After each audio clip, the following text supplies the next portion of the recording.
Our Catholic Daily Bible reading of the day. Shalom. Shalom. June 11, 2024, Tuesday. Feast of Saint Barnabas the Apostle. The first reading is taken from the Acts of the Apostle, chapter 11, verses 21, and then to 26, then 13, 1 to 3.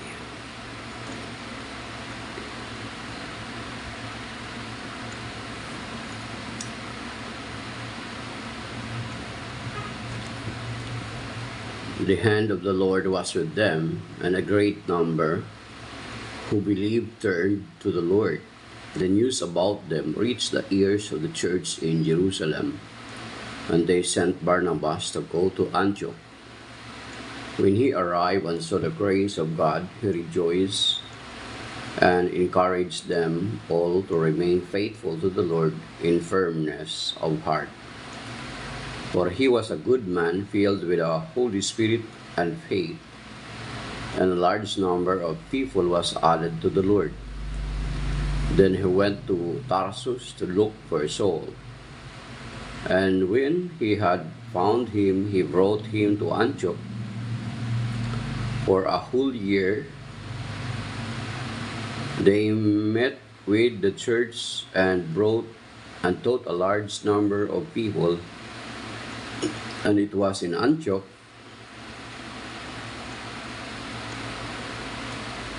that the disciples were first called Christians.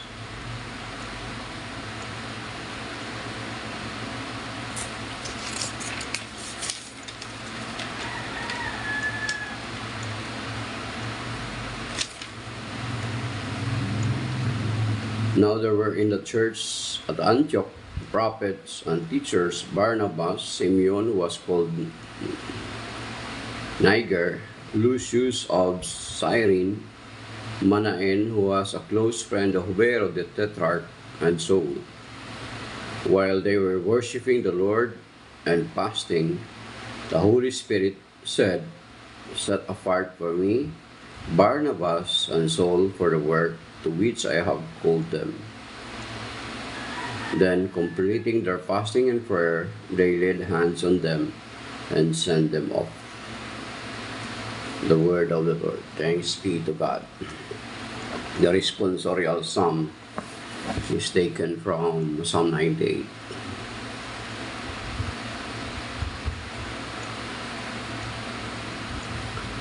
The response is, "The Lord has revealed to the nations His saving power."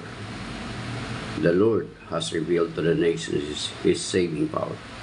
Sing ye to the Lord a new canticle, because He hath done wonderful things. His right hand hath wrought for Him salvation, and His arm is holy. The Lord has revealed to the nations His saving power. The Lord hath made known His salvation. He hath revealed His justice in the sight of the Gentiles. He hath remembered His mercy, His truth toward the house of Israel. The Lord has revealed to the nations His saving power. All the ends of the earth have seen the salvation of our God. Sing joyfully to God, all the earth. Make melody, rejoice and sing. The Lord has revealed to the nation His saving power. Sing praise to the Lord on the harp, and with the voice of a psalm, with long trumpets and sounds of comet. Make a joyful noise before the Lord our King. The Lord has revealed to the nations His saving power.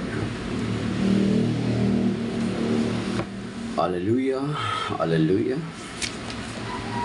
The Gospel of the Lord is taken from the Gospel according to St. Matthew chapter 5, verse 13 to 16. Glory to you, Lord.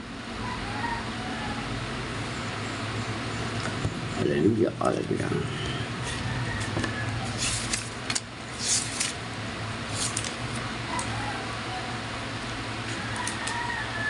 You are the salt of the earth. But if salt loses its taste, with what can it be seasoned? It is no longer good for anything but to be thrown out and trampled underfoot. You are the light of the world. A city set on a mountain cannot be hidden, nor do they light a lamp and then put it under a vessel basket. It is set on a lampstand where it gives light to all in the house. Just so, your light must shine before others, that they may see your good deeds, and glorify your heavenly Father. The Gospel of the Lord. Praise to you, Lord Jesus Christ.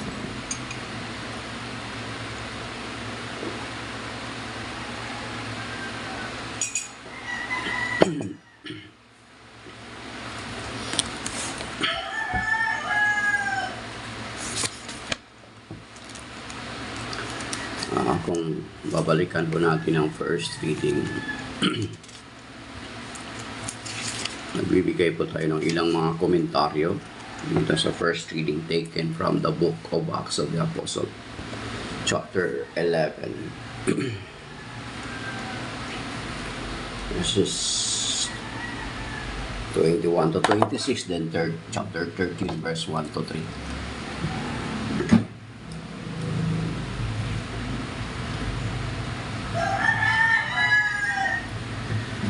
So dito sa first reading, pinapakita ang patungkol si Barnabas, kung saan ay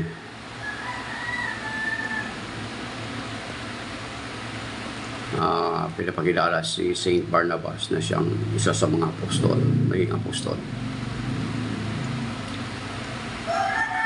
So pinatala siya ng simbahan galing sa Jerusalem papunta sa Antioquia. When he arrived and saw the grace of God, he rejoiced and encouraged them to all remain faithful to the Lord in firm struggle. For he was a good man filled with the Holy Spirit and faith, and a large number of people was added to the Lord. So, siya ay isang mabuting tao. At sa kanyang pamalagi doon sa Antioquia ay maraming mga tao ang nadagdag sa Panginoon. Okay, so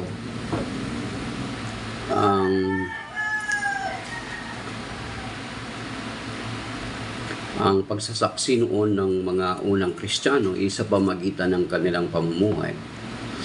Kahit nung panahon ng matinding pagsubok at pag-uusig sa imperyo ng Roma, makikita natin na nagtataka ang mga Romano na bakit despite yung severe persecution, pinapakain sila sa leon, may pinagtatawanan sila, ginagawa silang katuwaan sa Colosseum, which is ang part ng Colosseum ngayon ay still intact, may part pa rin na hindi nasira sa Colosseum ng Roma na siyang ginagamit noon sa mga sports or mga gladiator, at then doon pinapakain yung mga Kristiyano sa leon, pinapatay or ginagawang katuwaan ng mga pagan Rome during that time. So despite of it, makikita natin na ang mga Kristiyano ay patuloy silang matatag sa kanilang pananampalataya, which is ganito rin yung tinuturo ni San Barnabas sa mga Kristiyano sa Antioquia na magpakatatag para sa Panginoon. So, ang kanilang pamumuhay ay yun yung nagdadala ng maraming mga mananampalataya. Yung kanilang pagsasaksi sa pamamagitan ng kanilang pamumuhay na despite yung matinding pagsubok ay ganun katibay yung kanilang pananalig sa Panginoon. Okay, may pakain ka sa leon.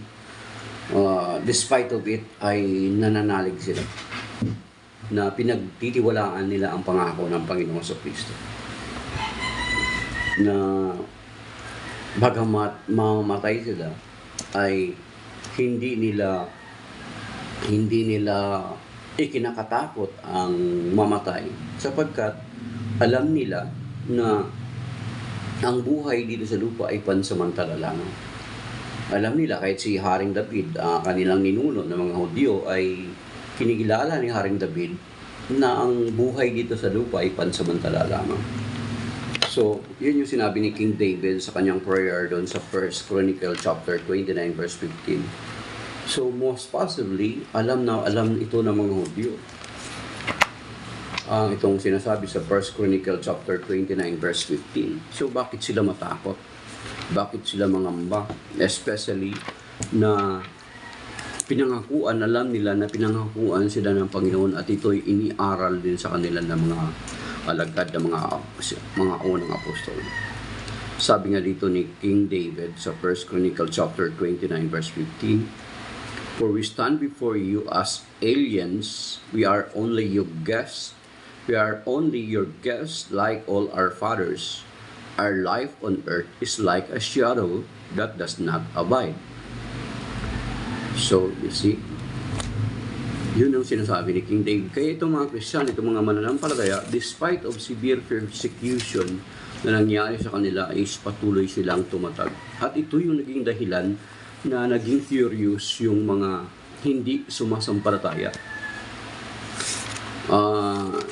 Kasi pinapractice nila yung turo ng Panginoon, nag-iibigan sila, nagkakaisa sila, so maraming nagtutulungan sila, maraming mga mananampalataya ang tumutulong or sumasama sa kanila. Diba? Kahit doon sa earlier parts nitong Book of Acts, diba? Nakikita natin doon na yung pagsasamahan ng mga alagad ay ganun kaganda. So ito yung ito lalo yung nagaganyak or what we call this, nag-encourage or nakahahatak ng mga ibang mga tao na hindi pa sumasampalataya sa Panginoong Kristo. And then, ang ating pananampalataya ay hindi tayo dumami dahilan sa tabak. Ito'y dahilan sa himala at kababalagan na ginagawa ng Panginoon at sa pagpapakita ng mga unang Kristiyano ng kanilang mabuting pamumuhay, ng kanilang mabuting pagsusunuran or mabuti nilang pagsasama-sama bilang magkakapatid. Kasi dito, tinuro sa kanila ng Panginoon sa John 13:34 to 35, na sabi dito, ito na siya rin, ito rin yung binibigay sa atin ng Panginoon. Sabi niya, "I give you a new commandment, love one another as I have loved you, so you should also love one another." So ito yung tinuturo ng Panginoon sa kanyang mga alagad na pinapractice ng mga sinaunang Kristiyano. "This is how all will know that you are my disciples if you have loved one another." So, sa kanilang pagmamahalan, ito yung lalong nagganyak or lalong nag-encourage sa iba na sumali sa kanila. Kasi alam naman natin noon, maging sa Hudyo lang, ay hindi love your enemy, kundi ngipin sa ngipin, mata sa mata. So, nakikita nila, maaaring na-differentiate nila na iba yung pamumuhay natin sa pamumuhay nila. Maganda yung pamumuhay ng mga Kristiyano. Maganda yung mga tagasunod ni Kristo na alam nila na sinasabi na Kristo ang tagapagligtas versus doon sa kanilang dating pamumuhay na sumasamba at tumikilala sa ibang Diyos. Diba? So ito yung mga nag-encourage sa kanilang pamumuhay ng mga alagad, nakikita ng ibang mga tao, at ito yung nagganyak sa kanila na sumali sa kanila. Yan. Sabi dito, "I give you a new commandment. This is how all will know that you are my disciples if you have loved one another." So makikita ang distinction. Makikita ng ibang mga tao why they live. Iba yung pamumuhay nila kaysa sa atin. Diba? Kaya nga kung titingnan nyo sa mga lugar na may mga language barrier, ay may mga lay missionaries, kahit sa atin sa Catholic Church, maliban sa mga Protestante, kasi sila nagbi-mission din. Sa Catholic Church sa atin, may pinapadala ng mga Kristiyano sa mga lugar na kung saan may mga language barrier, ay hindi naman necessarily mag-preach sila. They will just live in that community with their family, and then later on, makikita ng mga ibang mga tao doon yung uri ng kanilang pamumuhay. Then ito yung mag-challenge sa kanila, ito yung mag-encourage sa kanila to join with them. Ano ba meron kayo, di ba? Merong mga ganun. They are not necessarily speaking or preaching or sharing the word of God. They just live there in the community. Mamuhay lang sila doon sa community. Then later on, ito yung maghatak sa kanila na sumali or mamuhay katulad nung pamumuhay ng mga misyonero na yun among the community of those natives sa lugar na yun. So ganun, hindi necessary na mag-preach ka agad, mamuhay lang. At dito sa lugar na ito, mga kapatid, dito sa Antioquia, dito sa Acts chapter 11, verse 26, dapat memorize natin to. And in Antioch, sa Antioquia, dito tinawag unang Kristiyano na Kristiyano ang mga mananampalataya. So dito sa Antioch, sa Acts 11, verse 26, sabi rito, in Antioch is sa Antioquia, dito tinawag, and when he had found him, he brought him to Antioch. For a whole year they met with the church and taught a large number of people, and it was in Antioch that disciples were first called Christians. Kasi dati ang tawag sa mga Kristiyano ay yung the way. Dito sa Acts chapter 9, sabi dito. Sa Acts chapter 9, and asked him for letters to the synagogues in Damascus, that if he should find any men or women who belonged to the way, daan, yan, to the way, dito sa Acts chapter 9, verse 2, yun yung dating tawag sa mga Kristiyano. The way, daan. So, dito sa Acts 11, then sa Acts 11:26, makikita natin yung evolution ng pangalan ng tagasunod ng Panginoon sa Kristo, na from the way tinawag ng mga Kristiyano sa Acts 11:26. Alam naman natin na itong pagsulat sa Acts of the Apostles is around mga AD 64 or 64 to forward, AD 64 in the first century. Kasi di ba mga AD 33, the Lord established His church. But after 3.5 years ay natapos na yung kanyang misyon at umakyat niya sa langit at lumuklok sa kanilang Ama. So, first century itong isinulat itong Book of Acts of the Apostles. Then itong first century dito, tinawag na ang mga Kristiyano na ang mga the way, ang mga tagasunod ng Panginoon sa Kristo na Christians. Then, kung susundan natin ang kasaysayan, dito rin sa Antioquia, mga kapatid, CA or approximately around 110 AD, dito rin sa Antioquia, tinawag ang simbahan na Catholic. Di ba? Very historical and very connected. Around 110 AD, try to imagine from around 64 AD to 110, kung bibilangin mo is mga half century ang pagitan. So kung titingnan natin kung pananalimin natin ang pagsasaliksik during that time from AD 64 onward to 110 AD, ay walang ibang mga Kristiyano lang, kundi ang Catholic Church even until now. So therefore, yung mga Christians na yun doon sa Acts 11:26 ay sila rin yung mga tinawag na Catholic. Sabi ni Saint Ignatius sa kanyang sulat sa to the Smyrnians, sabi niya, where there is the bishop, there also the Catholic Church. So, yun yung sinabi ni Saint Ignatius ng Antioch. So, dito unang tinawag ng Kristiyano, then dito sa lugar na ito, una ring tinawag ng Catholic Church.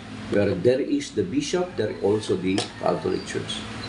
So, ang bishop na ito na-mention ito sa Acts chapter 20, verse 28. Sabi doon, pangalagaan ninyo ang kawang ipinagkatiwala sa inyo bilang mga obispo. Pinagkatiwala sa iyo ng Espiritu Santo bilang mga obispo. Kawang tinubos ng Diyos ng kanyang dugo ng Panginoong Kristo. Yung sinasabi sa Acts 20:28. So, where there is the bishop, there also the Catholic Church. So, tingnan nyo, from 64 AD to 110 AD, almost half century lang. Kung titingnan po between that gap, ay wala pong ibang Kristiyano diyan kundi ang Catholic Church even until today na kasaysayan, makikita mo sa kasaysayan. So you see, yun, 110 AD, nag-umpisa ang tawagin ang simbahan na Catholic. Excuse me.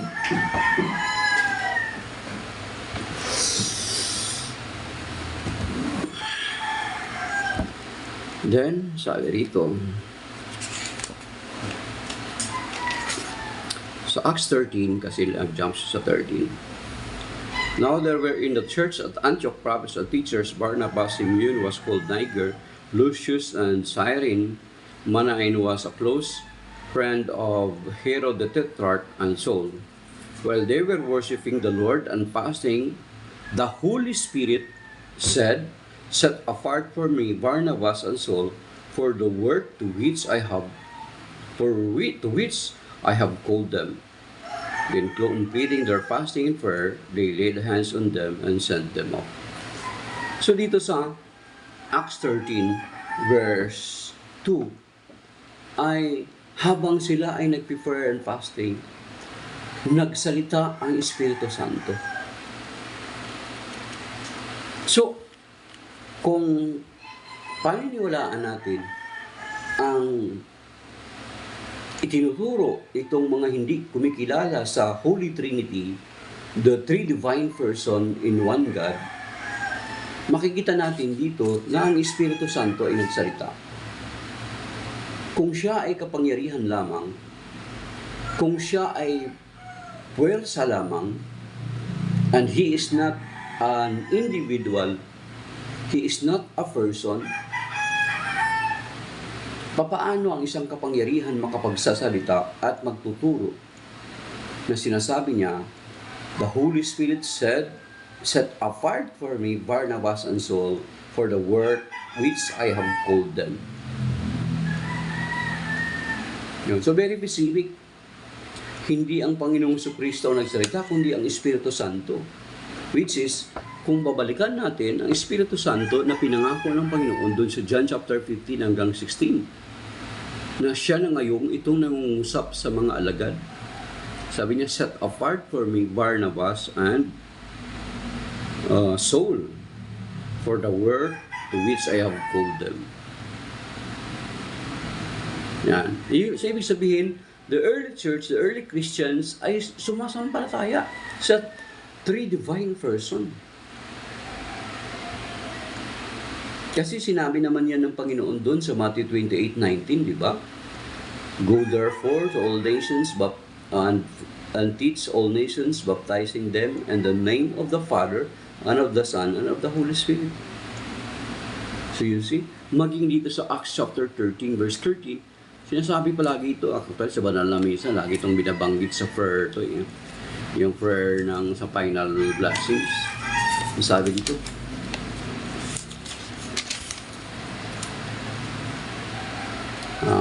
Acts 2 Corinthians chapter 13, verse 13. "The grace of the Lord Jesus Christ and the Lamb of God and the fellowship of the Holy Spirit be with all of you." You see?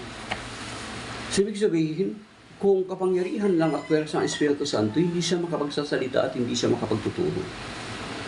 Kaya, itong Book of Acts, 1st century pa lang, ay naisulat na ito.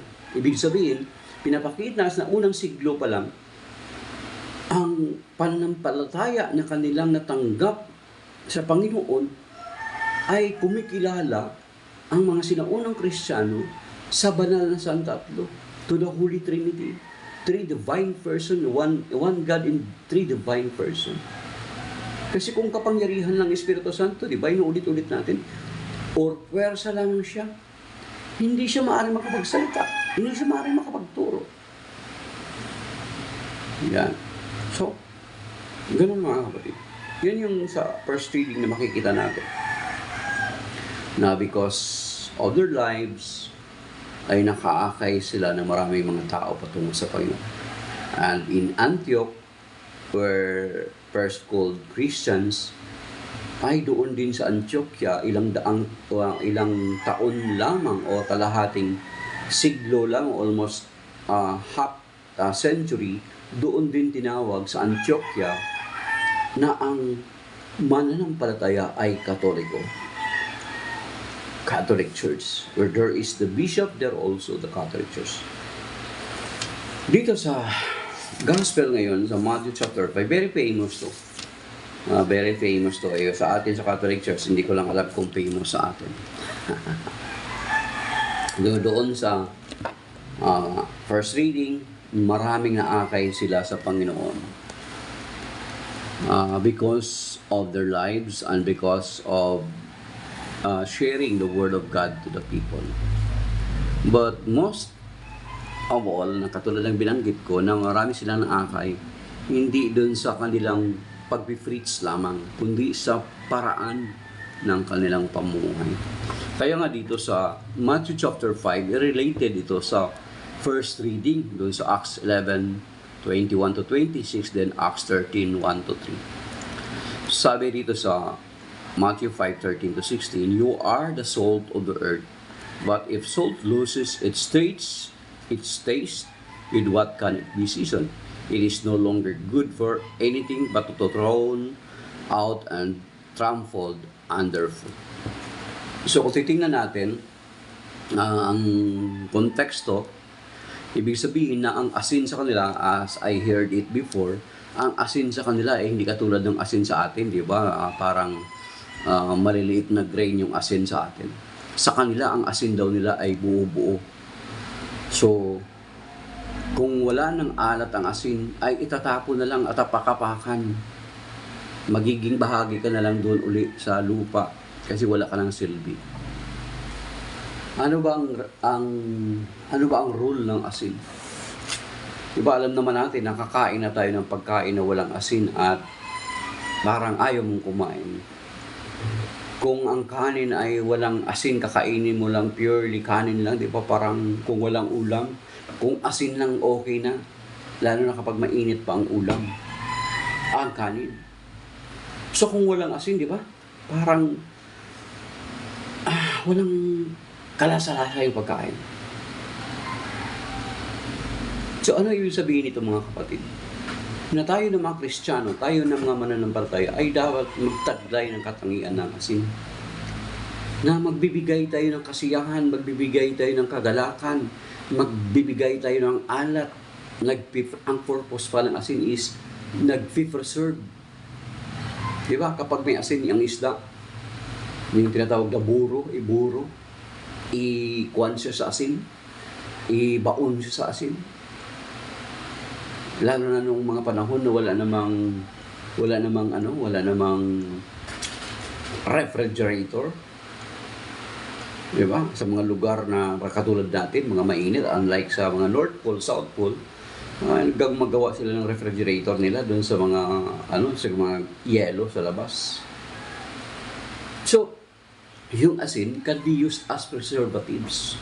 Try to imagine if we are a useless soul, ano na kaya mangyari sa ating community? Ano na kaya mangyari sa ating daigdig? Alam natin na ang daigdig na ito ay tila baga walang pamantayan, di ba? Nakikita naman natin. So kung yung presence natin ng mga Kristiyano bilang asin ay hindi natin ginagampanan, ano kaya mangyari sa daigdig natin? Di ba? Tingnan nyo lang. So, ganun kahalaga yung rule natin bilang mga Kristiyano. We are the salt. We are the salt of the earth. Kung walang asin, ang hirap kumain. Walang lasa, my goodness. Parang kapag sa amin sa probinsya, ano ka ba yung kanto? Sabi nga ganun, di ba? Sabi doon, pag kumain na walang asin, ano ka ba yung kanto? Bakit walang lasa itong pagkain mo? Yung kanto. Kasi takot daw yung mga engkanto sa asin. Actually, ang asin is mananatiling asin, walang silbi, walang saysay. Kung ito ay kasi ang asin mga kapatid, ginagamit yan ng mga exorcist sa deliverance and exorcism. As long na ang asin ay ina-exorcise at saka biniblessed. So kahit magtapon ka dyan ng isang sakong asin, kung hindi naman yan na-exorcise at blessed, walang saysay yun. Pero try mo ipa-exorcise and bless sa mga exorcist. Then, hingin mo kung ano yung marapat na gawin dun sa exorcise and bless na langit na asin. So, makikita natin na iba yung dating. Ikalawa, sabi ng Panginoon dito, sabi niya, so kung wala ka lang silbing asin mo, wala na yung alat mo, tatapakan ka na lang at yurak-yurakan. Kasi sa kanila nga, yung asin nila buo-buo. Unlike sa atin, mga liliit yung grain ng asin. At saka yung iodized naman, later on, iodized napakaliit naman. Yan. The grain. Then, verse 14, ikalawa, tingnan nyo, tayo ng mga Kristiyano, grabe kahalaga yung rule natin sa native. Without it, hindi natin alam kung anong patutunguhan ng daigdig. Di ba? So, sabi dito, you are the light of the world. A city set on mountain cannot be hidden. Tayo yung ilaw ng sanlibutan. Asin at ilaw, napakahalaga. Ang ilaw, try to imagine kung walang ilaw. Di ba? Mangangapa ka. Siguro kung puro na lang dilim, walang liwanag, ano kaya mangyari sa atin? So, ganun kahalaga yung rule natin bilang mga Kristiyano. Ilaw. Pag mag-burnout lang, isang gabi, di ba? Hirap na. Maliban doon na mainit kasi walang kuryente. Pero yung walang ilaw, sa walang ilaw lang, hindi na natin, yun. Kasi kung walang ilaw ka, pero kung sa bundok ka naman nakatira, is malamig yung hangin, or sa maraming punong kahoy, malamig ang hangin. So, di ba, kung walang ilaw, totally, wala kang flashlight, wala kang posuro. Di ba napakahirap kumilos?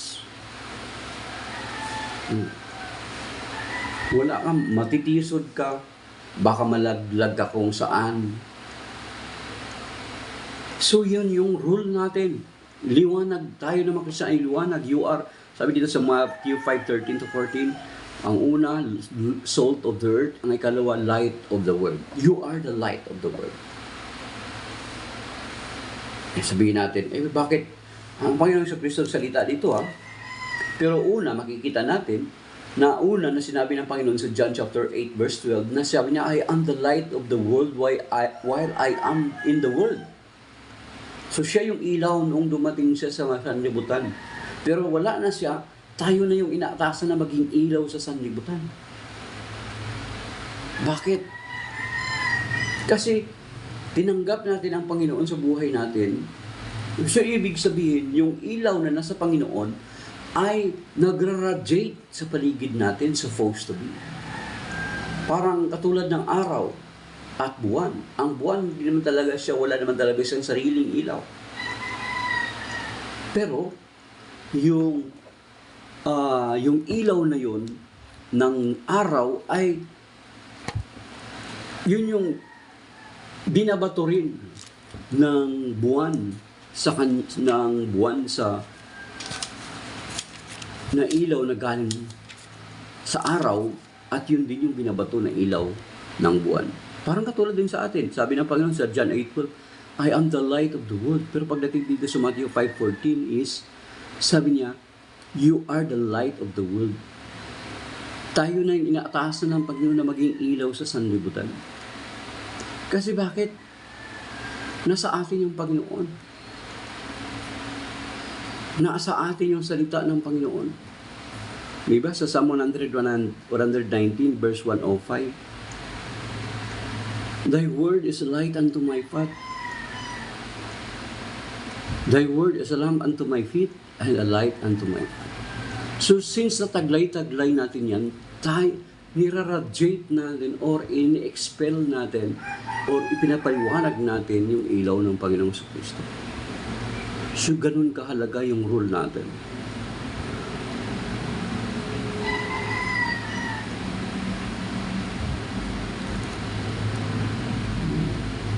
Sino yun? Si Lance Raven. Basahin mo lang, wala kang Bible ba? Yung greetings ni Saint Raphael at Gabriel to the Blessed Virgin Mary, yung Luke chapter 1 verse 28. Greetings ni Saint Gabriel dun kay Actually, it is not the greetings of Saint Gabriel to the Blessed Virgin Mary, but it is the greeting of God, kasi si Saint Gabriel is just a messenger of God. So therefore, yung Luke 1:28 is a greetings of God to the Blessed Virgin Mary. Hail, favored one, or Hail Mary, full of grace, the Lord is with thee. So, in Luke chapter 1 verse 28, Lance, greetings ng Diyos yun kay Mama Mary, gamit ang si Angel Gabriel para ipadala yung mensahe. So, mga kapatid, ganun yung ilaw. Tayo nagtataglay ng ilaw ng Panginoon. Taglay-taglay natin ang ilaw ng Panginoon sapagkat nasa atin ang Panginoon. Yung ilaw na nasa Panginoon ay siya yung pinapalaganap natin. Kasi kung walang ilaw, napakahirap na, diba? So, you see, napaka-vital or napaka-vital yung role natin bilang mga Kristiyano na mga mananampalataya ng Panginoon sa Kristo. Na dapat tayo ay taglayin natin ang katangian ng asin at ng ilaw. Tayo maging liwanag sa daigdig. Bakit liwanag? Kasi kung wala tayo ng mga Kristiyano sa daigdig, ano na lang magiging standard ng pamumuhay? Di ba? Ano kaya ang magiging standard ng pamumuhay? Lalo na ngayon, even andito pa nga tayo, di ba? Kung ano-ano na lang yung inintroduce na mga katuruan. Kung walang standard ng katuruan tayong sinusunod, ay chaos yan. Kahit sa isang bansa, kung walang constitution, kung walang laws, walang rules, chaos yan, mga kapatid. The same with sa moral natin. Kung walang standard na sinusunod tayo, di ba? Ang highest standard ng masunod natin na walang iba ang standard ng salita ng Diyos.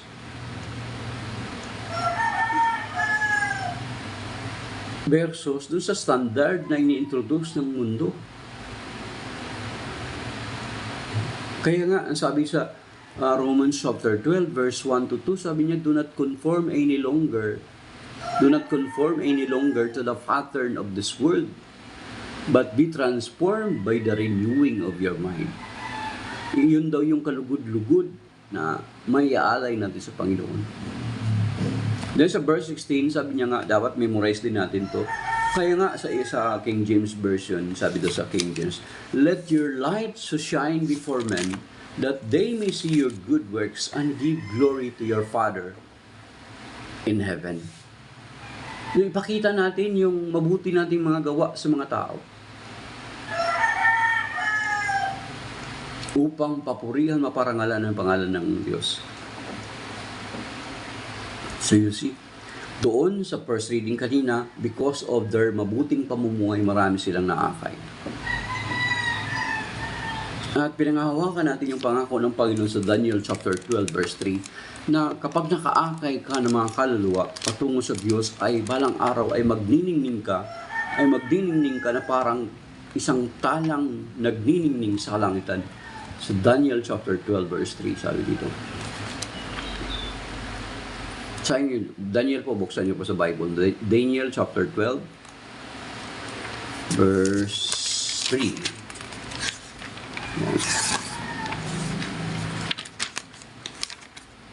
Daniel. Kita niyo na, mabilis pa kayo maghanap. Daniel chapter 12 verse 3. Sanayin muna natin ang pagbabasa natin sa Bible bago tayo magkuha ng app. Sabi niyo, but the wise shall shine brightly like the splendor of the firmament, and those who lead the many to justice shall be like the stars forever. So you see, sa Tagalog, itong Tagalog kasi ito yung pagkano niya. Sa Daniel, no?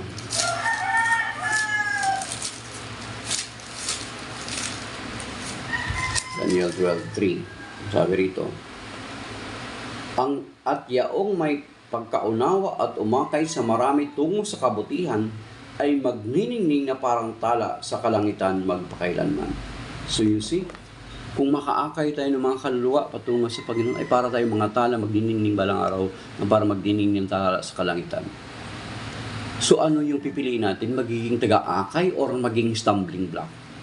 Kasi, minsan may mga Kristiyano kasi Kristiyano na, mananampalataya na, pero instead na magiging taga-akay ng kaluluwa ng mga tao patungo sa Diyos,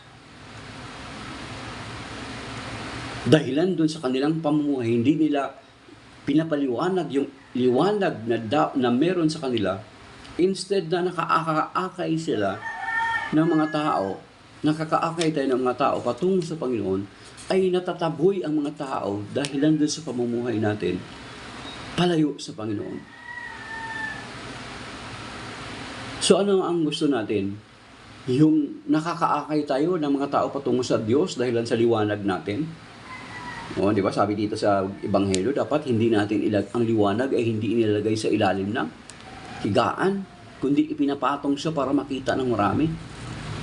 Kaya nga sabi dito sa Matthew chapter 5 verse 16, "Let your light shine before men, that they may see your good works and give glory to your Father in heaven." So, kung nakakaakay ka dahilan sa pamumuhay mo, dahilan sa pagbabahagi mo ng salita ng Diyos sa mga tao, is magniningning ka na parang tala sa kalangitan.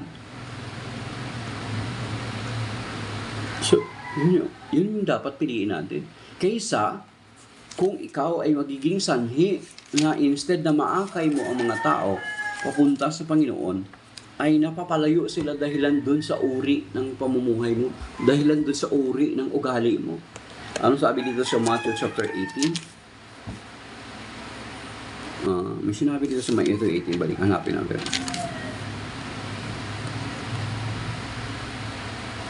Sa Matthew 18 verse 6, Matthew 18 verse 6, warning to sa ating mga kapatid, sa lahat ng mga Kristiyano, sa lahat ng mga manggagawa. Pinarit, yes, CFD ka po ba? Opo, CFD ako, pinarit, pero wala po akong ID galing sa Catholic Faith Defender. Pero ang kakilala ko yun nga kasama namin sina Brother Alex Bernardo dito sa Rizal.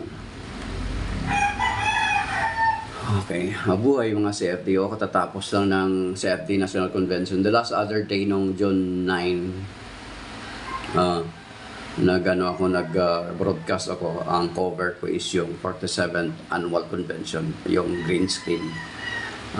Background ko, yung 47th Annual Convention. Pero hindi ako nakabunta noon, kapatid, dito sa diocese namin lang yun. Prior magkaroon ng CFD convention doon sa St. Michael Retreat House.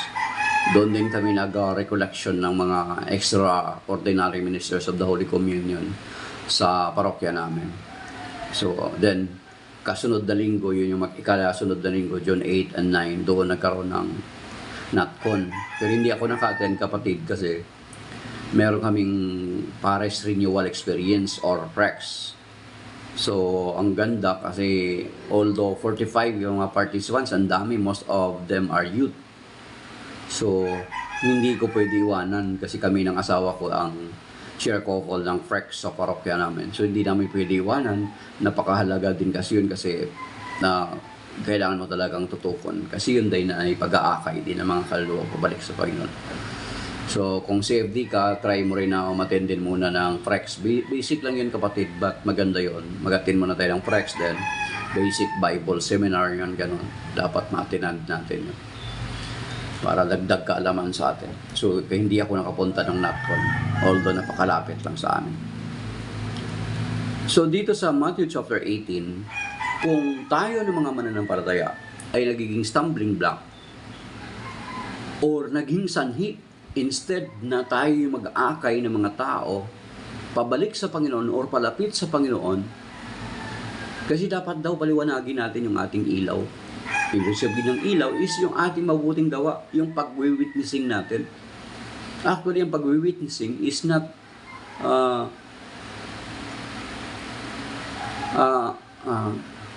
sabi niya, basahin ko ba na? Finarit. Hindi po ako CFD, ordinary Catholic lang po na dati. Walang alam sa pagiging Katoliko. Yes. Pero now may alam na konti dahil sa mga torang CFD at simbahan. Yes, very good, kapatid. Pero try mo rin, umattend ka po ng Basic Bible Seminar and then ang Paris Renewal Experience sa mga parokya niyo kung meron. So, yan. Sabi ni Fina rin. Pero now may alam na konti dahil sa mga turo ng CFD at simbahan. Praise God, Fina rin. So ngayon, ituloy natin. Sabi ng Panginoon na tayo dapat ay asin at ilaw ng sanlibutan. Ngayon, kung hindi natin gampanan yung role natin na liwanag, na maging liwanag para sa iba, para maakay natin yung mga tao pabalik sa Panginoon, instead, tayo yung nagiging stumbling block. Remember, balikan ko, yung Daniel 12:3, kapag nakaakay ka ng mga tao pabalik sa Panginoon, is magniningning ka na parang liwanag or tala sa kalangitan. Pero kung magiging sanhi ka ng pagkakasala ng mga ibang tao, dahilan doon sa uri ng pamumuhay mo, dahilan sa ugali mo, nagiging stumbling block ka, instead na maipalapit mo sila sa Panginoon, dahil sa pag-ugali mo, ay naitataboy mo sila. Ito yung warning ng Panginoon. Sabi niyo, Matthew 18 verse 6, whoever causes one of these little ones who believe in me to sin, it would be better for him to have a great millstone hung around his neck and to be drowned in the depths of the sea. So you see, mabuti pa raw. Anong ibig sabihin? Ito ibig sabihin, parang mabuti pa na hindi ka nag-exist. Kasi kapag ihulog sa dagat, libitinan ka ng gilingang bato, ay hindi ka na maka-alpas talaga pabalik. Para hindi ka na So, ibig sabihin, ganun ka-severe na kasalanan ang maging sanhi ka ng pagkakasala ng iba. Nagiging stumbling block ka. Kaya nga, kung Kristiyano ka na, kung naglilingkod ka na kamo sa Panginoon, yet yung pamumuhay mo ay salungat sa kalooban ng Panginoon, mas malaki yung pananagutan mo, kapatid. Mas malaki yung pananagutan natin. Yan. Of course, palawakin natin ang konti. Kasi natural, medyo may oras pa. Wala pa na 6. Sabi doon, isa sa palatandaan na tayo mga Kristiyano, na tayo mga tagasunod ni Kristo, mga mananampalataya, ay sinasabi dito sa John chapter 13 verse 34 to 35, na sa pamagitan nito, yung pagmamahala natin ay maipapakita natin na tayo ay maipakilala natin na tayo ay mga alagad ng Panginoon. Di ba? Yung pagmamahalan. Pero paano magkaroon ng pagmamahalan kung merong division? Yan. Pasok tayo sa division. Di ba? Sinabi ko na sa inyo kanina na sa Antioquia, doon ang unang tinawag ang mga Kristiyano, ang mga tagasunod ng Panginoon Kristo, ng mga Kristiyano dyan, Acts 11:26. Then doon din, approximately around 110 AD, actually 110 AD, is sinulat ni Saint Ignatius of Antioch, sa Smyrna, sa letter to the Smyrnians, doon din sa lugar na yon tinawag na Catholic ang simbahan. Ano ibig ko sabihin? Mga Kristiyano tayo. There are many people who are yung hindi Kristiyano nasa stumbling block sa atin. Bakit? Kasi tingnan mo mga kapatid, kung babasahin natin ang Biblia, kung totoo nating pinaniniwalaan ang Biblia, hindi natin pinipili lang kung ano yung paniwalaan natin sa Biblia, makikita natin doon sa Matthew chapter 16 na nung nagtatag ang Panginoon sa Kristo ng kanyang simbahan, na isa lang simbahan. Di ba? Upon this rock, I will build my church. Madali na naman unawain, di ba? Itatayo ko ang aking iglesia. Hindi niya sinabi, aking mga iglesia. So therefore, he is not approving of different sect and denomination. So isa ito sa stumbling block sa mga hindi Kristiyano. Na bakit ang mga Kristiyano are not uniting? Di ba? Kung titingnan natin for the first 1,000 years, ano ba ang pananampalataya nag-exist? The Catholic Church. Kailan lang nagkaroon ng pagkabahagi at pagkati-hati? Una doon, of course, ng 1054, ang Orthodox Church. Then, noong 16th century, inumpisahan ni Martin Luther na Augustinian monk, na Augustinian pare.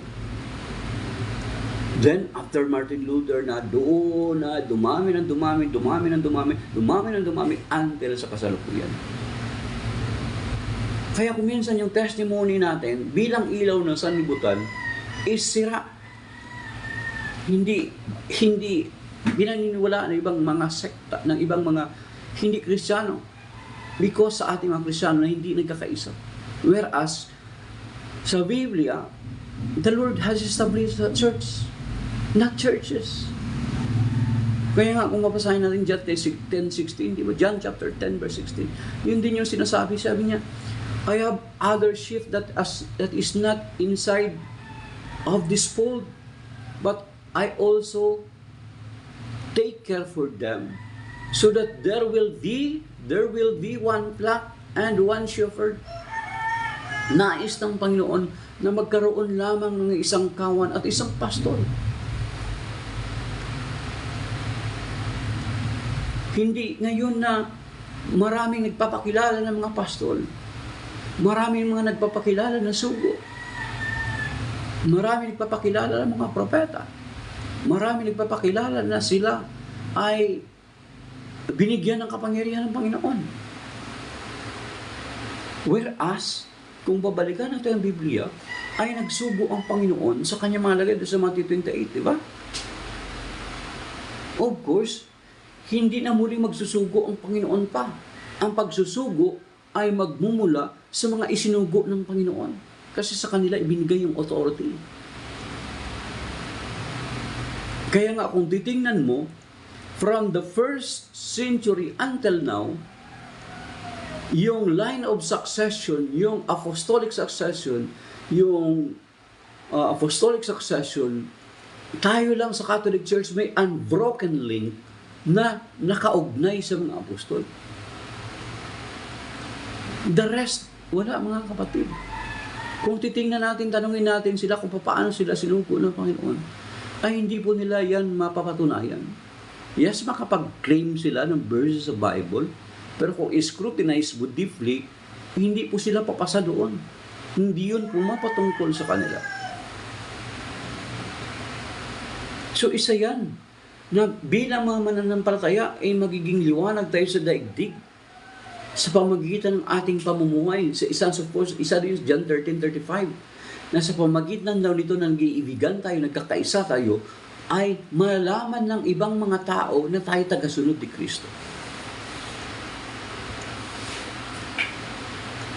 So, malinaw. Diba? So, yan, broken. Kung minsan broken yung natin testimony.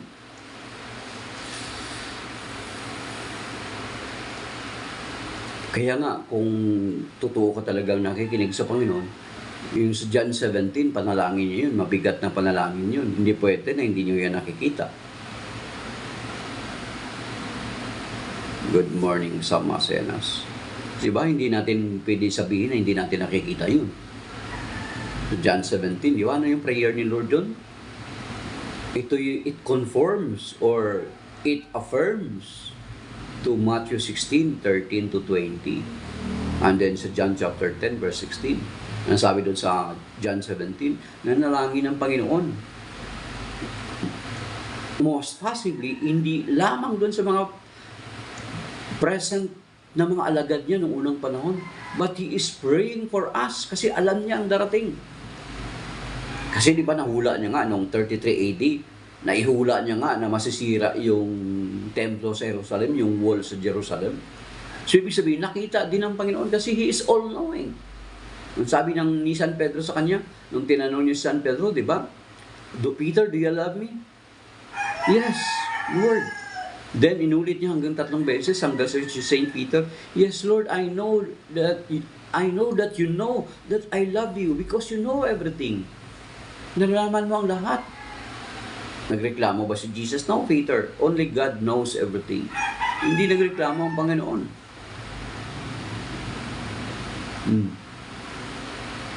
So, ang binibigyan ko ng point, isa sa yung pangkalahatang testimony natin na dapat nating ipakita natin na ilaw, kasi yung sinasabi sa Matthew 5:16, ay yung pagkakaisa sa simbahan sa ating mga Kristiyano sa pangkalahatan. What prevents us to be united in one faith? Kasi yung sinabi, Matthew 16, John chapter 10 verse 16, John 17, Ephesians chapter 4 verse 5 to 6. Diba? One faith, one baptism, one Lord. Yun lang yung gusto ng Panginoon. What prevents us? What prevents?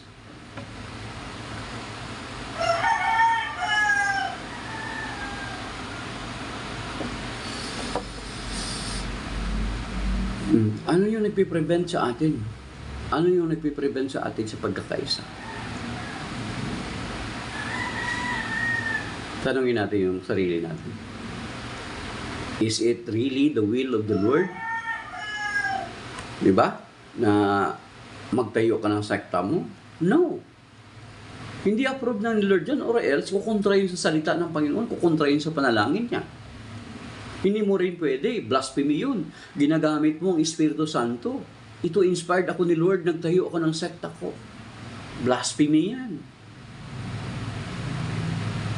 Hindi mo pwede gamitin si Lord, na inutusan ka ng Lord. Or else yan ay kukontra mismo sa salita niya. Na He desired only one church. He desired one shepherd, John 10:16. At kung titingnan natin kung sino yung shepherd na yun, bago sa umalis, di ba, ang Panginoon ng good shepherd, I am the good shepherd. It's John chapter 10. And then Psalm chapter 23. So John chapter 10, pinakilala niya yung sarili niya, good shepherd siya. Matthew, sa Psalm 23, siya yun. Di ba? No, sa Jeremiah pa lang, di ba, sinabi din doon, sa lumang tipan na siya yung papastol ng kanyang kawan. At natupad yun sa ating Panginoong Kristo.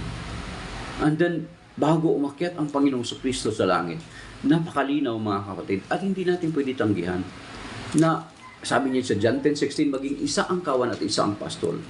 Ang sabi dito sa John chapter 21 verses 15 to 19. Di ba dito? Bagamat tinakwil siya ni San Pedro tinatuwa San Pedro ng 3 beses. Dito, tinanong niya San Pedro, Pedro, mahal mo ba ako? Ang sabi dito, John 21 verse 15, When they had finished breakfast, Jesus said to Simon Peter, Simon, son of John, do you love me more than this? He said to him, Yes, Lord, you know that I love you. He said to him, Feed my lambs. Sabi niya. Okay. Verse 16, He then said to him a second time, Simon, son of John, do you love me? He said to him, Yes, Lord, you know that I love you. He said to him, Tend my sheep. Verse 17, He said to him the third time, Simon, son of John, do you love me? Peter was distressed that he had said to him a third time, Do you love me? And he said to him, Lord, you know everything. Yan. Yung sinabi ko kanina. Nung sinabi ng Panginoong Jesucristo na you know everything, hindi niya tinanggihan ito. No, Peter, I do not know everything. God only knows. God is the one who only knows. He is the omniscient God. He knows everything. I am not God. Hindi niya tinanggi. Diba? You know everything that I love you. Jesus said to him, Feed my sheep. So you see, bago umalis ang Panginoong Jesucristo, kinonfirm niya or ni-reaffirm niya ang pagkatawag niya kay San Pedro bilang pinagkatiwalaang pastol ng kanyang kawan.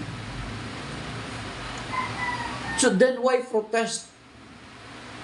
Then why build your own sect and denomination? Ito yung sinasabi ko sa inyo na it destroys our testimony bilang mga mananampalataya ng Panginoon Kristo, bilang mga Kristiyano. Of course, natural, ang Catholic Church nanatiling isa at nananatili sa turo ng Panginoong Kristo. Pero kayo na umalis, di ba? Kayo yung may burden. Kayo yung may responsibility.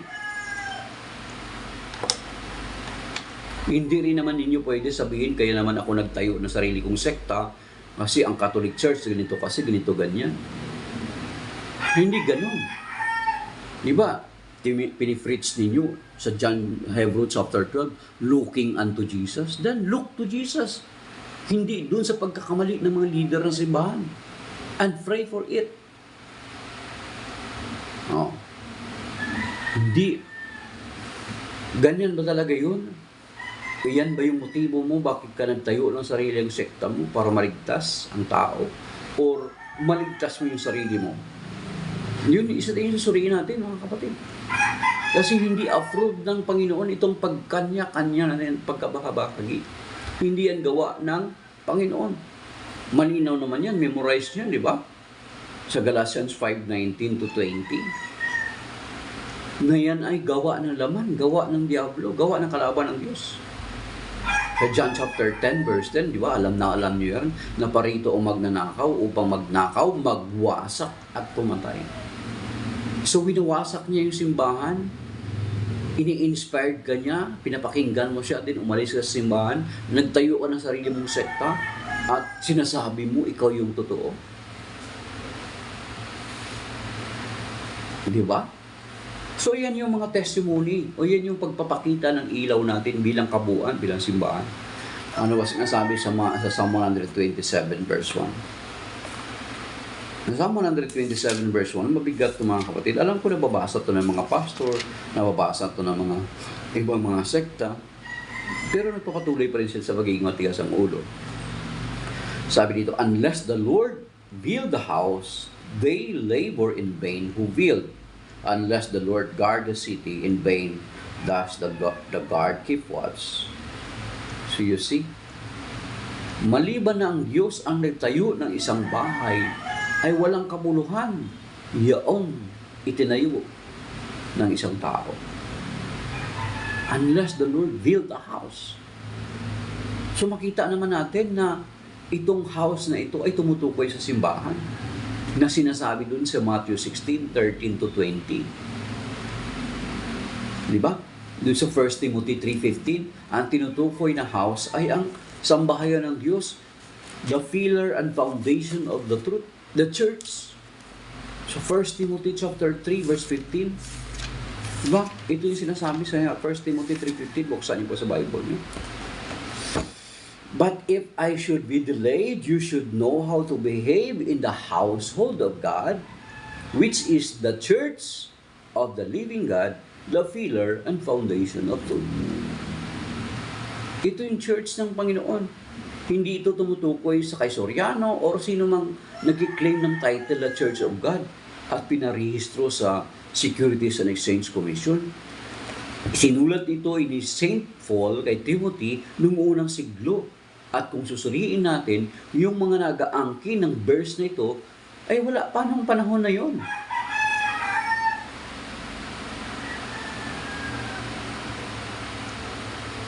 Diba?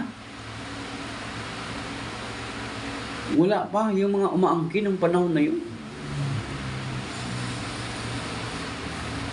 Kaya hindi nila maangkin na sila yun, yung sinasabi sa 1 Timothy 3:15. Hindi nila ma-reconcile sa existence nila versus noong panahong isinulat ito ni St. Paul. Good morning, Brother John. Brother Joseph John Sefty. Naka-attend ka po ba ng National Convention ng Catholic Faith Defender? 47th National Convention doon sa St. Michael Retreat House.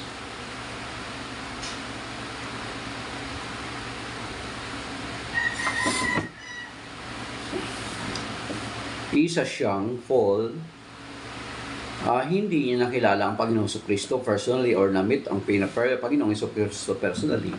Pero yung encounter niya doon sa Damascus ay doon siya na-encounter niya ang Panginoong Kristo.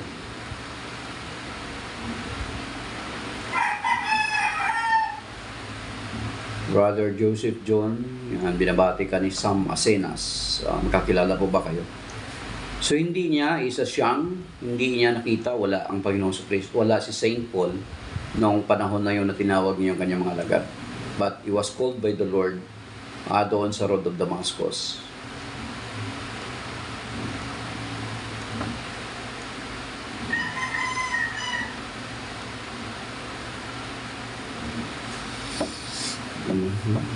Kaya sabi ni isa siyang, Bible says, probe things first. What guarantee you have Christ died for your sins? Salvation history yan, isa siyang. Sa Genesis chapter 3, verse 15, the fall of man, nung magkasala ang mga tao, ay sabi doon, di ba, una pa lang, sinabi na doon na huwag ninyong kakainin yan. Kapag kainin yan, mamamatay kayo. At mababasa natin sa Romans chapter 6, verse 23, for the wages of sin is death, but the gift of God is eternal life through Jesus Christ our Lord. So, salvation history yan, isa siyang. Tatanong ko rin sa iyo, ano po bang sekta nyo o denominasyon? Ano po bang pananampalataya ninyo? Isa siyang.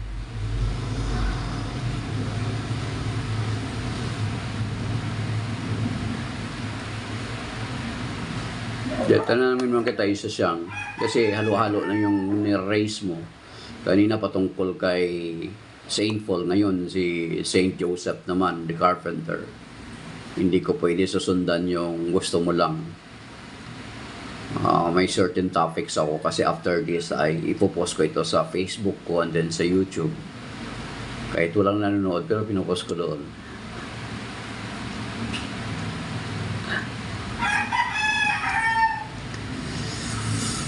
Okay.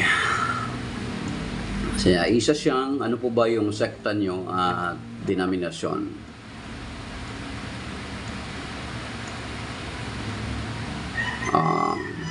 Misquote. Yung quote yata, Q-U-O-T-E, Q. Misquote. Okay. Misquote ni San Pablo yung ano. We're not able to talk in person kasi unang-una ay baka malayo ka sa akin. I don't know where you're from. Where you from? I am asking you first, what is your sect or denomination? Are you Islam? Are you Muslim? Are you a Muslim? Isa siyang?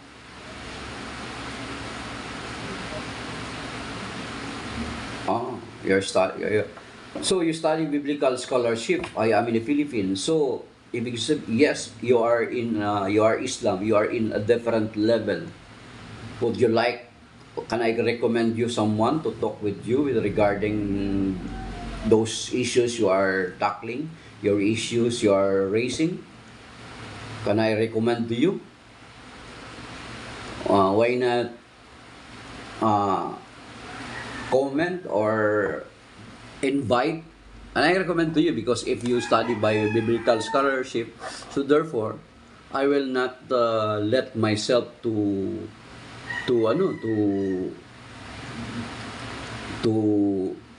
think that I am a scholar also, because you are a different level if you have studied biblical scholarship. So I recommend to you, talk to Brother Wendell Talibong. Brother Wendell Talibong in his page, Pananampalataya at Katwiran. Here in Facebook, find him, Pananampalataya at Katwiran. Or to the group of Punto por Punto. Because I don't want to talk with you if you are in a higher level. So why not talk to him and then invite him for a debate, or Attorney Marvillasos or Dwayne Cartojano. I am recommending to you Dwayne Cartojano if you're saying you studied biblical scholarship. Then talk to him, debate with him, and send me your debate with him.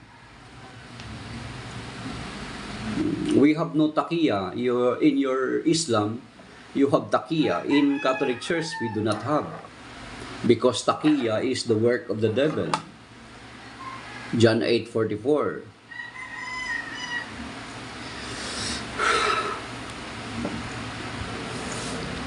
Saint Paul appointed as apostle.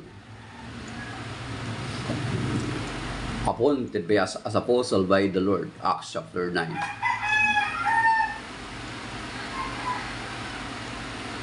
No. No. Cannot do that. Takia is the work of the devil. John 8:44. Even the title of your God. No, I just encourage you, Isa Siang, I just encourage you to debate with Brother Dwayne Cartuhano or Wendell Talibong. Then send me the video, or I will watch the video, your debate with him. I will watch. So, no, I do not make it your own story and post it here in TikTok. And then maybe tag me that story. And post it in TikTok. Then maybe tag me in that story. Or post here. Maybe I can see it. Okay.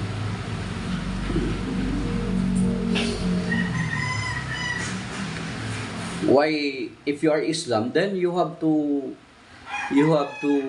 post the story of your faith, not our faith.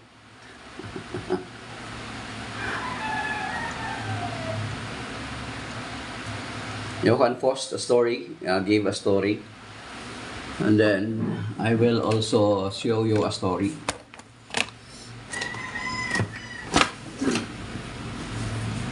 Okay? No, I am not afraid. Show a story, and then I will show you also a story. Okay? I am not afraid.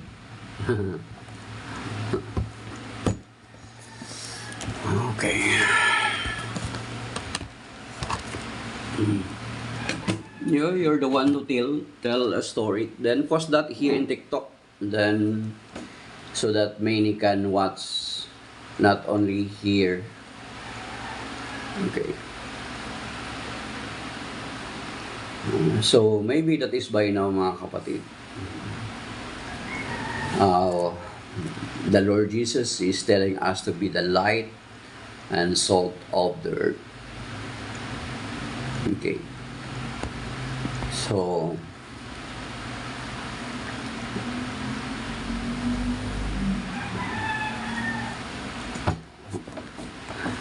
you cheat people, much more your book is cheating people, diba? No. So maybe that is by now, mga kapatid. I am challenging Isa Siang to talk with Brother Wendell Talibong. Then give us the link so that we can watch. I will wait for that. Okay. Isa Siang, I will not answer your other question. I will wait that you will debate with Brother Wendell Talibong in person. And then after that, show it to me. Show it to me, your debate with him. Show to me your debate with him. Okay, and then at least we can watch it, and then maybe you can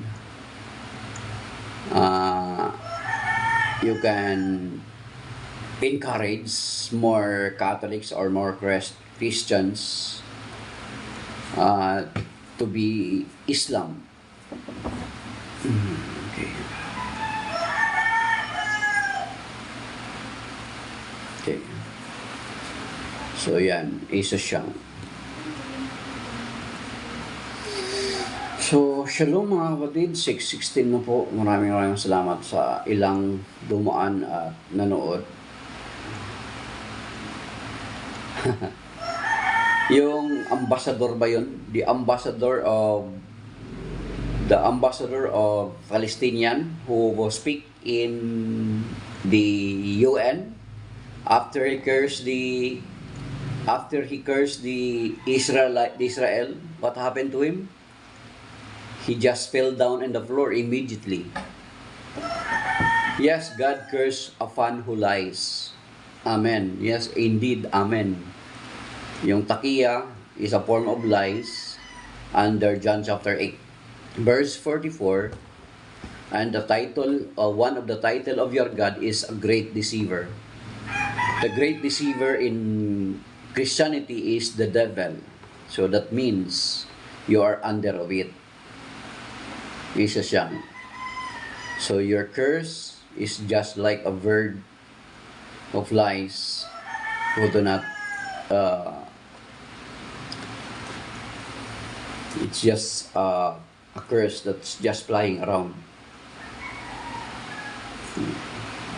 That happens already to the ambassador of Palestinian who cursed Israel after he cursed the Israel.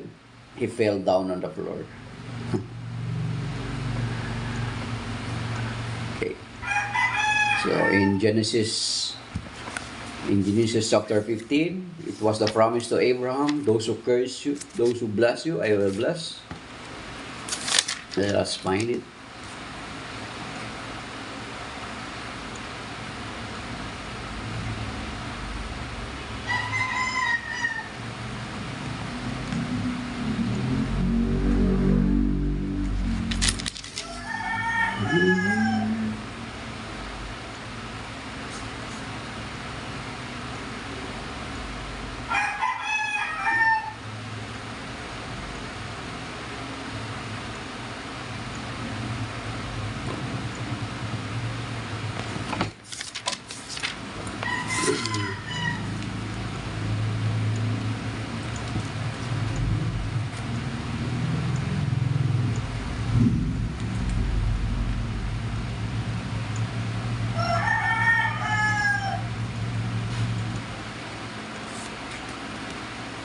Yes. Jesus brought that curse because of the sin of humankind, for us to be blessed. Of course, not you are not included because you are not believing on it. Okay.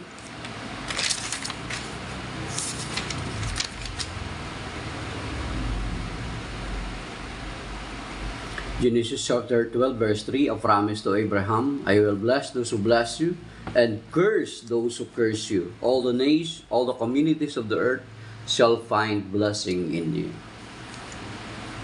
Okay.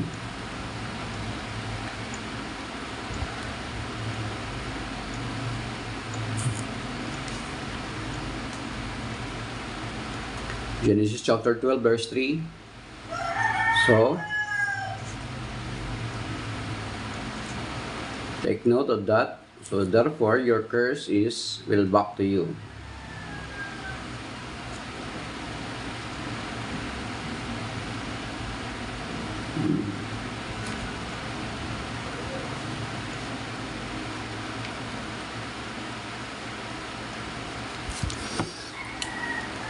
In Galatians chapter 3 verse 29, if ye be Christ, then ye are ye Abraham's seed and heirs according to the promise. So therefore, we are belong to that promise to Abraham, Genesis chapter 12 verse 3.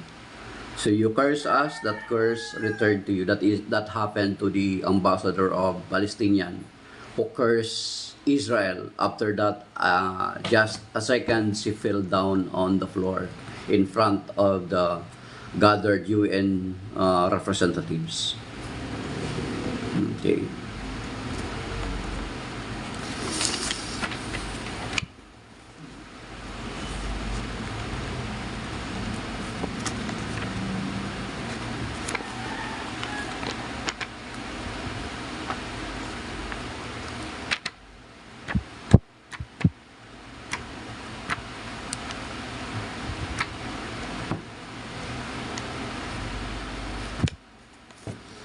Misquoting.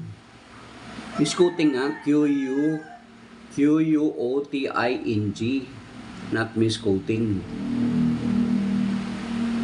Our loving Paul. You are against Paul because Paul taught that uh, if possible to have no wife, but you're teaching in Islam to have 4 wives, okay.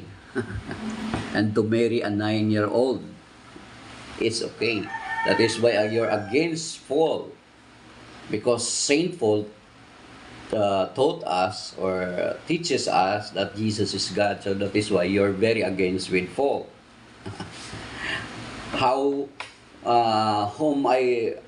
If I choose to believe someone, I would rather believe Paul than your prophet, Why? He existed after just 500 years or 600 years, almost 600 years. Okay. Read Galatians 3:16 and Genesis 17 verse 19.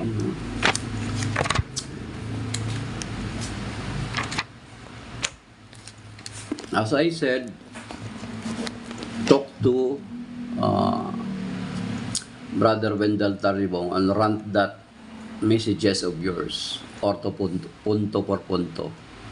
They have enough time to answer you. I have no time. Actually, it's already 6:22.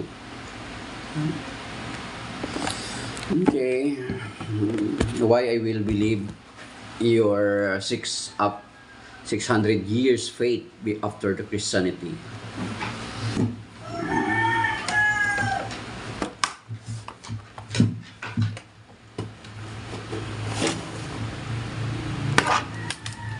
Saint Paul has no wife.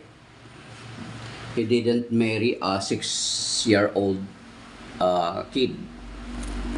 And Paul advises to marry only once, or if okay, that you will not marry in 1 Corinthians chapter 7.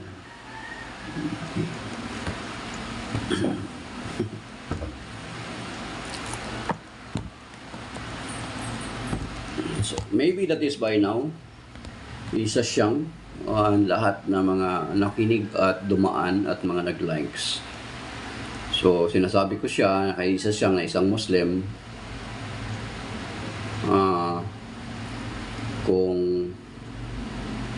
kung gusto niya ay makipagtalakayan siya kay Brother Wendell Talibong or sa punto por punto, at panunuorin natin ang kanyang video with Brother Wendell Talibong or sa punto por punto, or kay Brother Dwayne Cartuano, kasi scholar pala siya. Kung scholar ka, isa siyang dapat hindi mo ko pinapatulan kasi ibang level ka na pala. You're not supposed to go down in my level. Oh, in your family you have a pastor? Me too, I have a pastor brother. Your Islam, your founder marry a kid, 9-year-old, 6-year-old, they consummate the marriage at 9. Okay, so the Christians must, those who are sensual, maybe you can encourage them to convert to your faith, especially those who are opposing the divorce bill. Maybe they can convert to you because they wanted to have more wives. Okay, so maybe that is by now. God bless mga kapatid. Thank you sa lahat nanood, dumaan, at sa mga nag-share at saka sa nag-likes at nag-comment. God bless.